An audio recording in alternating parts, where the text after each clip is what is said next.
All right, everyone, welcome back for another episode of Carnivore Trades. Today is Wednesday, October 12th, 2022. If you're not done so already, give the video a thumbs up, like, comment, subscribe to the channel.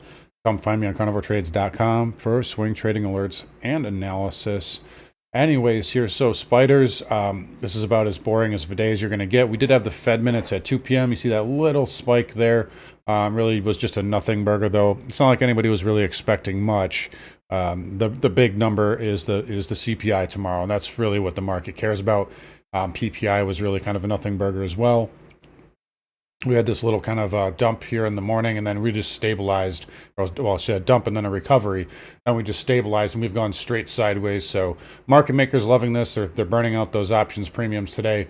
But the pattern I'm watching right now here going into tomorrow, and the CPI number is the SPY hourly bearish inside bar here. So that's really going into yesterday's dump off of the Bank of England news. And we recovered a little bit, but we're just flagging. I mean, that's a clean bear flag there below all four major moving averages. And, this market's in a little bit of trouble here. If we don't get a bounce tomorrow and we gap down, I think this market's going to go into free fall mode here, a la what we saw kind of in June. And I know that's kind of a dramatic prediction, but that's, I mean, you're at the bottom here. We pierced through double bottom, we closed below it, we came up, we had a lower high, reset the technicals, we hit the 20 moving average, and now we're back down here again. So this is support is weak now. If we gap below that, we're going to go to the downside. It'll be a gap and go to the downside. Now, is there potential for a bounce? Absolutely. Of course there is, especially if you get any sort of softer number tomorrow. There's a chance, we could rally up a little bit, but I also ultimately think that we're in sell the rip mode. So don't be faked out by a move up tomorrow.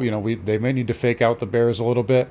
And again, reset the short-term technicals a little bit, but big picture, this market trend is down. Weekly trend is down. Daily trend is down. We're bear flagging on the hourly. So there's lots of problems out here. And speaking of, the weekly, just get rid of these lines here. I mean, you're down, and what are you doing here on the weekly? You're going sideways inside bar. Russell 2000, same thing. Bear flag there on the weekly. Diamond. So again, bear flag, starting to bear flag on the weekly. These are not patterns of strength, guys. So again, we're in sell the rip mode, and any sort of strength that we get, I am personally selling into it.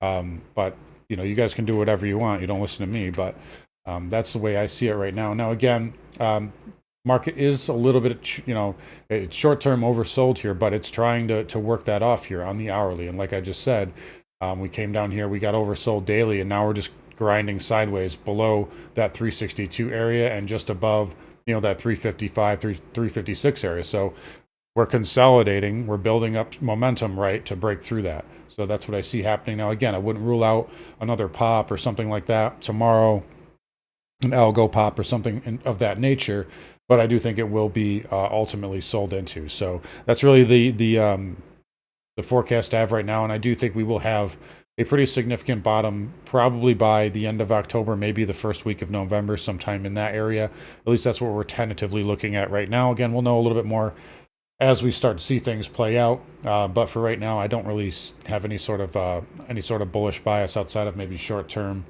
hourly, 4-hour type pops, maybe 1 or 2 day bids that the market can get to overdo or reset, oversold conditions and reset technical conditions. But for right now, really going into tomorrow, really just watching that hourly inside bar there. So you can negate it with a close above 361 spot 81. That's an hourly close, so that would negate that. And then you could probably, it's, not out of the question, you go rally up to the gap window there.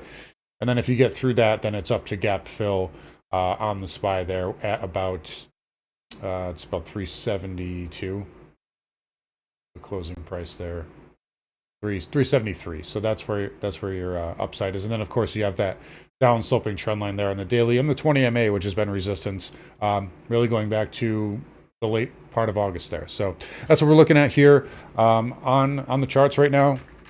NASDAQ is getting a little bit more of a bounce here, up 0.25%.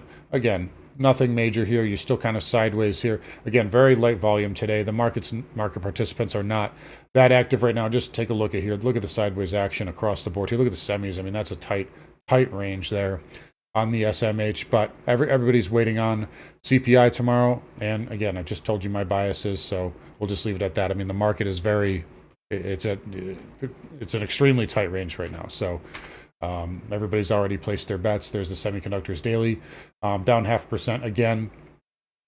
The only kind of bullish thing I can see with this chart right now is that it's already kind of oversold.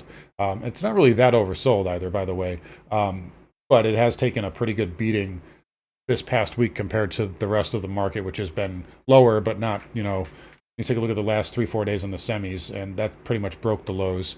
And the SPY hasn't done that yet, or at least not on a closing basis. However, the other side of that is the semis are a leading indicator. So this could be what we're looking at here. This could be our future here on the SPY. So we'll definitely pay attention to that because the semiconductors are always very important. IGV hanging in there, up 36 basis points today. Still just an inside day. Again, sideways, just like everything else. Nothing too, let's not make too much out of it. Dow Transports continuing to show a little bit of strength. So we noted that the last couple of days. DJT is up just almost 1% now on the day. So transports are showing a little bit more strength.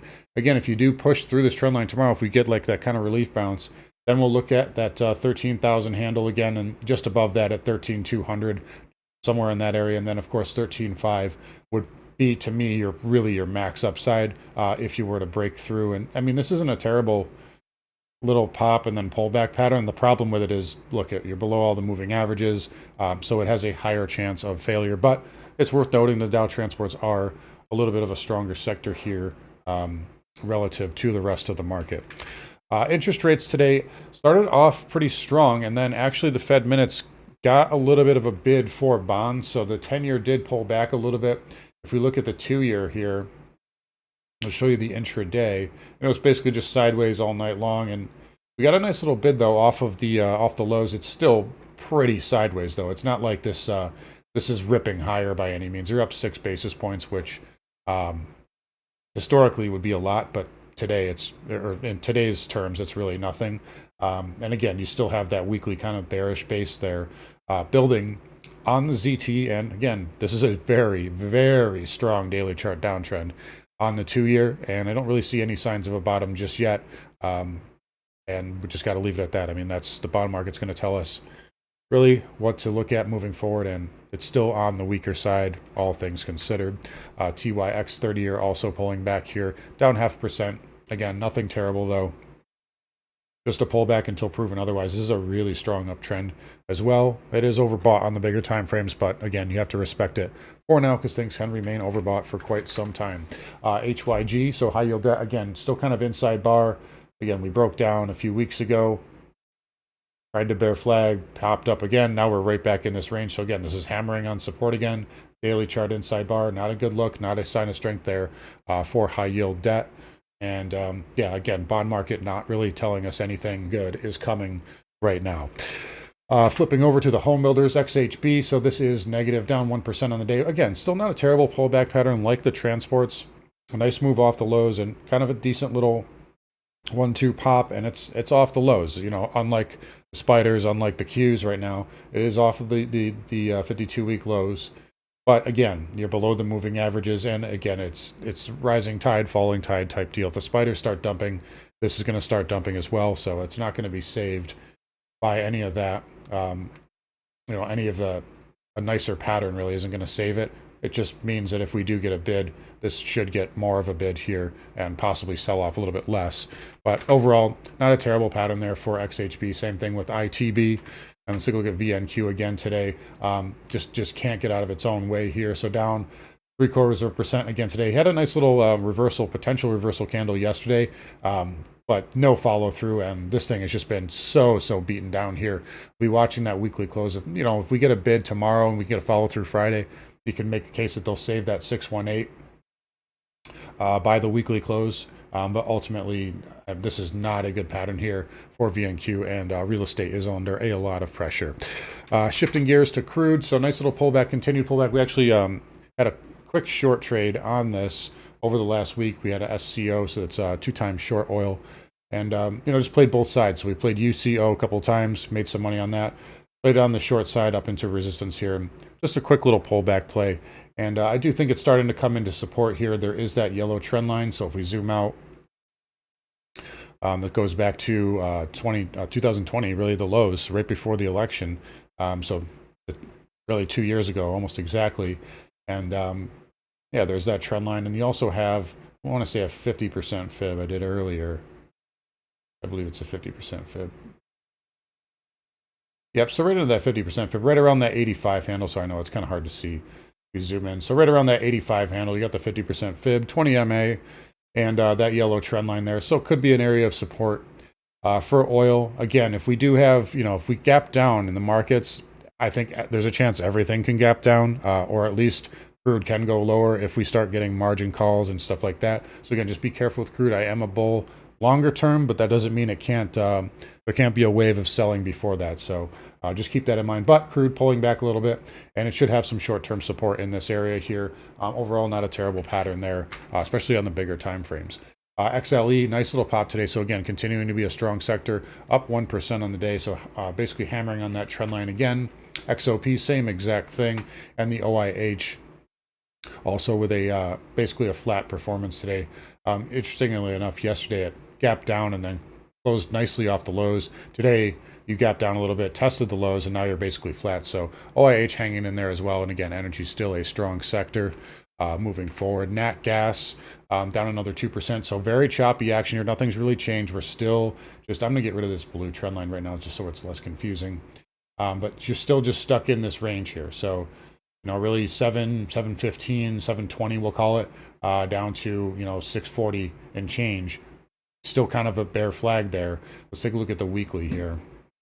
So on the weekly, yeah, you're still just kind of hovering above that 50-week moving average. But the more backing and filling this does, the more, more compression it's building up to push down to that 550 handle. And again, to reiterate, I will be a buyer in that area on nat gas. But for right now, it's hanging in there. Who knows? CPI may move it tomorrow. And we'll see what we get here moving forward. Anyways, dollar index, again, just pausing like everything else. Basically flattish, just up 5 basis points on the day. Again, very, very, very strong trend.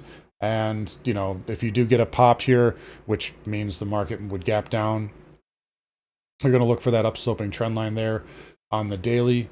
And again, there it is on the weekly and the monthly. It gets a little tight, but again, we're still looking for a move up to that 120 handle there on the dollar index or somewhere in that range. And again, that upsloping trend, it's very hard to see here on the monthly, but that's where it is. So that's where we would look for it to go if we were to get up there, which I think it does eventually. But for right now, just kind of a sideways day for the dollar. Gold here, fractionally lower here on the futures. It is printing a green candle though. Again, getting a bid off of that trend line. Let's not make too much out of it. CPI, this will be volatile tomorrow, so be careful for that. Silver, same kind of thing. It is negative. You're holding that power bar low though, so that's where you've got support. If we get some sort of a positive news tomorrow, this could get a pretty substantial bid. So again, silver will be volatile as well. And you are holding that inside bar low for now. So we'll be watching that tomorrow morning. If you close below that, then silver will likely go lower here in the near term. Platinum also holding up pretty well, down 1.6% on the day, but this is a pretty good pattern of strength if you ask me. I like you have potentially higher lows here, and platinum is holding up okay. I think this can be bought on dips. Palladium, really a nothing burger, just like a lot of other things, and copper here also just kind of stuck here, down 1%, but really just a sideways pattern here today, and nothing really too new to add to the picture. All right, flipping over to Bitcoin again, really sideways action again, and it's still managing to stay above this trend line, but it's like just hugging it to the downside, which is it's kind of amusing at this point. So you got above the trend line, and now you're just following it lower. So it's almost like it's like a hollow victory in a sense. But again, if the market does bounce, the market gets a good number, this can really rip to the upside. And again, 22.5, 23,000 would be a good upside target there for Bitcoin. But, for right now, it's kind of hanging in there. So we'll just leave it at that. Let's not make too much out of it. We'll see the market's reaction tomorrow to CPI will tell us the whole story. Again, we don't care about the number. I don't care if the number comes at 10% or if it comes at 2%. All we care about is what the market does and how the market behaves. All right, so market's about to close here. We got about a minute left, and market's starting to slip a little bit. Starting to see some selling pressure coming in, maybe some hedges going on. VIX not really getting much of a bid. Let's take a look at the VIX. We did not look at that today. Yeah, it's holding up. So again, that's telling you there's hedges going on, and they're still there. If this does get above that 35 handle, this will rip roar to the upside, and that will give us, again, that panic waterfall type selling that we've all been kind of waiting for here. But anyways, yeah, let's wrap it up here. Market set to close here, dipping down a little bit. Again, we gap down tomorrow. It can get ugly very quickly if we bounce.